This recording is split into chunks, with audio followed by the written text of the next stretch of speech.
చాకిరికి స్థానం లేదు. బాల కార్మిక వ్యవస్థను నిర్మూలించడానికి కట్టుదిట్టమైన చర్యలు. CP Sudheer Babu IPS.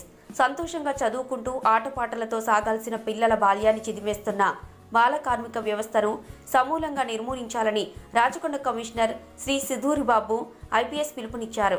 ఈ రోజు నేరేడ్మెట్లోని రాచకొండ కమిషనరేట్ కార్యాలయంలో ఆపరేషన్ స్మైల్ 10వ సమన్వయ సమావేశం నిర్వహించారు. ఈ కార్యక్రమంలో కమిషనర్ మాట్లాడుతూ సమాజంలో బాల కార్మిక వ్యవస్థ ఒక వ్యాధిలాగా మారిందని, అదెంతో మంది అమాయక పిల్లల బాల్యాన్ని నాశనం చేస్తుందని పేర్కొన్నారు. ప్రధానంగా తల్లిదండ్రుల పేదరికం వల్ల పిల్లలు వెట్టి చాకిరి కొర్రల్లో చిక్కుకొని తమ బంగారు భవిష్యత్తును కోల్పోతున్నారని ఆవేదన వ్యక్తం చేశారు.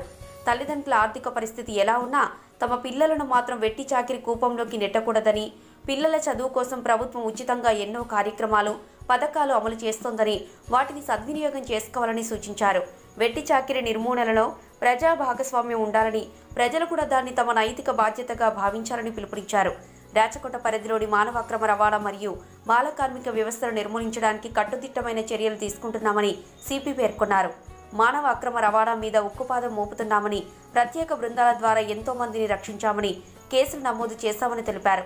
ఒడిశా, బీహార్ వంటి ఇతర రాష్ట్రాల నుంచి వచ్చిన ఇటుకబట్టి కార్మికుల పిల్లలు విద్యకు దూరం కాకూడదని వారి నివాస ప్రాంతంలోనే వర్క్ సైట్ పాఠశాలలను నడుపుతున్న విషయం గుర్తు చేశారు.